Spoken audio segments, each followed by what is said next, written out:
Africa का एक ऐसा देश जहां पिछले 2 सालों से अपने ही देश की सेना अपने देश के लोगों को मार रही है। हालात इतने बुरे हो गए हैं कि देश की राजधानी खंडरों में बदल गई है और लाखों लोग अपने घर छोड़कर रेगिस्तानों में भटक गए हैं। आप लोगों ने सोशल मीडिया पर काफी रील्स या वीडियोस देखी होगी जिनमें जिंदा लोगों को बेरहमी से मारा जा रहा है। काफी लोगों के मन में सवाल होगा कि ऐसा क्यों हो रहा है और क्यों देश की ही सेना देश के लोगों को मारना चाहती है। हेलो, मैं हूँ हर्ष और ये है स्टोरी ऑफ सूडान। दोस्तों, अगर आपको सूडान की इस करंटली सिचुएशन के बारे में समझना है तो आपको सूडान का थोड़ा सा इतिहास भी पता होना चाहिए। आज से लगभग 3000 साल पहले जब इजिप्ट में फेरोज का राज था, उसी वक्त नील रिवर के किनारे भी एक शक्तिशाली सभ्यता उभर रही थी जिसका नाम था द किंगडम ऑफ कुश यानी के ओल्ड सूडान। ये साम्राज्य आज के नॉर्थन सूडान और साउथर्न सूडान के बीच में फैला हुआ था। दोस्तों, पहले का सूडान आज के सूडान से बिल्कुल अलग था। वहाँ के राजा इतने शक्तिशाली थे कि एक समय वो भी था जब उन्होंने इजिप्ट पर शासन किया था और वहाँ के सभी लोगों को अपना गुलाम बना लिया। सूडान ने इजिप्ट पर कई सालों तक रोल किया।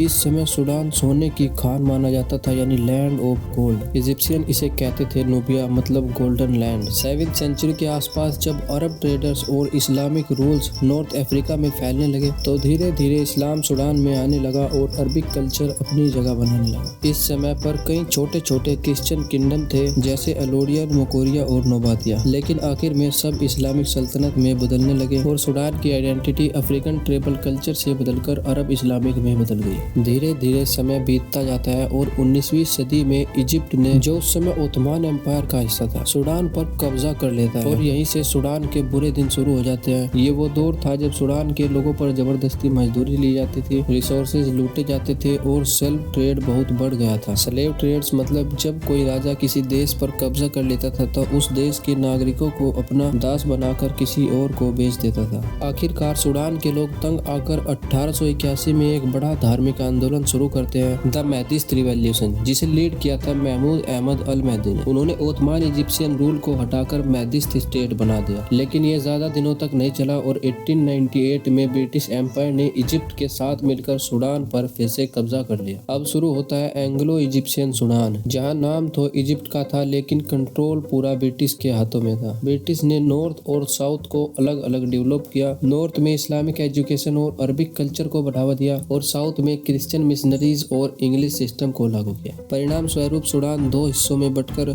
नॉर्थ मुस्लिम, साउथ क्रिश्चियन ट्राइबल्स ही फ्यूचर में चल रही सिचुएशन का बेस बन गया। दोस्तों, अब टाइम है वीडियो को थोड़ा स्किप करने का और पहुंच जाते हैं 1 जनवरी 1956 को। सूडान अंग्रेजों से आजाद हो जाता है। सभी लोग खुश होते हैं, लेकिन इस बार यूनिटी नहीं होती क्योंकि नॉर्थ चाहता था इस्लामिक गवर्नमेंट आए और साउथ चाहता था सेकुलर डेमोक्रेसी रहे और यहीं से देश के लोग एक दूसरे को नापसंद करने लगते हैं। जिसके बाद लगभग 17 सालों तक एक सिविल वॉर चलता है जो 1972 में एंड होता है और एक पीस एग्रीमेंट किया जाता है, लेकिन 1983 में यानी 11 सालों बाद फिर से एक वॉर छिड़ जाता है। इस बार मिलियंस ऑफ पीपल्स बहुत ही बेरहमी से मारे जाते हैं और एक ही देश के लोग एक दूसरे के खिलाफ हो जाते हैं। फाइनली 2005 में एक नया पीस डील साइन हुआ, जिसके बाद 2011 में साउथ सूडान को एक अलग देश बना दिया गया, लेकिन बाकी सूडान में अभी भी शांति नहीं आई थी। साउथ के अलग होने के बाद भी सूडान में डिक्टेटरशिप चलती रही और ओमर अली बाशिर ने 30 सालों तक रोल किया। उसने डरफोर रीजन में जेनोसाइड करवाया, जिसमें 2003 से 2010 तक लाखों लोगों ने अपनी जान गंवाई। हालांकि 2019 में जन आंदोलन ने बाशिर को हटा दिया, लेकिन फिर आर्मी और पैरामिलिट्री ग्रुप ने पावर स्ट्रगल शुरू कर दिया। आज 2025 में सूडान 2 ताकतों में बढ़ चुका है। एक तरफ खड़ी है सूडान आर्मी और दूसरी तरफ है RSF। दोस्तों, अब हम वीडियो के उस हिस्से पर आ चुके हैं जहां से हम इस सिचुएशन को बिल्कुल क्लियरली समझ पाएंगे। 2019 में जब तानाशाह उमर अल बाशिर को हटा दिया गया तो लोगों को उम्मीद थी कि अब डेमोक्रेसी आएगी, लेकिन सत्ता की लड़ाई यहीं से शुरू होती है। शुरुआत में सूडान आर्मी और RSF मिलकर बाशिर को हटा देते हैं, पर जल्द ही दोनों के बीच ट्रस्ट टूट जाता है। रीजन सिंपल था, पावर और कंट्रोल। दोनों में लड़ाई छिड़ जाती है कि कौन देश को चलाएगा, किसके हाथों में गोल्ड माइंस का कंट्रोल होगा और और किसके पास असली हथियार हो। दोनों के बीच ये सिलसिला लगभग 4 सालों तक चलता रहता है और अप्रैल 2023 में एक मामूली मिसअंडरस्टैंडिंग से पूरा देश फट जाता है। एक तरफ खड़े थे जनरल अब्दुल फैदल अल बुरहान जो सूडान आर्मी के लीडर थे और दूसरी तरफ थे मोहम्मद हमदम डगलो जो RSF के चीफ थे। दोनों ही पक्ष अपने आप को देश का रक्षक कहते थे। RSF जो पहले डफर जनसाइड में शामिल जनजावीद मिलिट्री मैन थे, वो मॉडर्न वेपन से लैस थे। देखा जाए तो वो लोग ही देश की राजधानी पर हमला कर देते हैं और सूडान की सड़कों पर टैंक्स एयर स्ट्राइक करके इनोसेंट लोगों को चारों तरफ से घेरना शुरू कर देते हैं और यहीं से खून खराबा स्टार्ट हो जाता है। हालांकि इस लड़ाई में सबसे बड़ा नुकसान आम जनता को ही होता है। सिटी के सारे हॉस्पिटल जला दिए जाते हैं, इलेक्ट्रिसिटी बंद कर दी जाती है और इंटरनेट कनेक्शन भी काट दिए जाते हैं और यहाँ तक कि खाने पीने की चीजों पर भी रोक लगा दी जाती है। यूनाइटेड नेशन के अनुसार अभी तक लगभग 1.5 करोड़ से ज्यादा लोग भूखे हैं और 80 लाख से ज्यादा लोग अपने घर छोड़ चुके हैं और सोशल मीडिया पर देखी जाने वाली सभी वीडियो या तो देश की राजधानी खार्तूम से आ रही है या डफर जैसी जगहों से। हालात इतने बदतर हो चुके हैं कि डॉक्टर्स किसी का इलाज नहीं कर सकते। वहाँ की वुमेन्स और बच्चे भूख और प्यास में रेगिस्तान में भटक रहे हैं। इन शॉर्ट बताऊं तो सूडान पूरी तरीके से मानवीय संकट में डूब चुका है और सूडान की ये स्टोरी पॉलिटिक्स से हटकर रिसोर्सेज की लड़ाई बन जाती है। सूडान दुनिया के सबसे बड़े गोल्ड प्रोडक्शन में से एक है। यहीं पर दुनिया का 85% गोल्ड प्रोडक्शन होता है। RSF कई गोल्ड माइंस पर अपना कब्जा कर लेता है और इनसे होने वाले पैसे से आर्म्स और वेपन खरीदने लगता है। कुछ रिपोर्ट्स तो ये भी बताती है कि फॉरेन पावर भी इनडायरेक्टली इन्हें सपोर्ट करती है और इस वॉर में पैसे और वेपन्स भेज रही है ताकि अपना इन्फ्लुएंस बनाए रख सके। देश की सिचुएशन, पावर, मनी और गोल्ड की भूख ही इस युद्ध की असली जड़ बन जाती है। दोस्तों ऐसा बिल्कुल नहीं है कि कोई भी उन्हें रोक नहीं रहा है। UN, अफ्रीकन यूनियन और कई वेस्टर्न देशों ने क्रॉस फायर की कोशिश की लेकिन हर बार बातचीत फेल रही। रीजन सिंपल था कि कोई साइड मानने के लिए तैयार नहीं थी और कोई पीछे हटना भी नहीं चाहता था। मैनवाइल लाखों लोग भूख और बीमारियों से मर रहे हैं और यही कारण है कि पूरी दुनिया मोस्टली चुप है।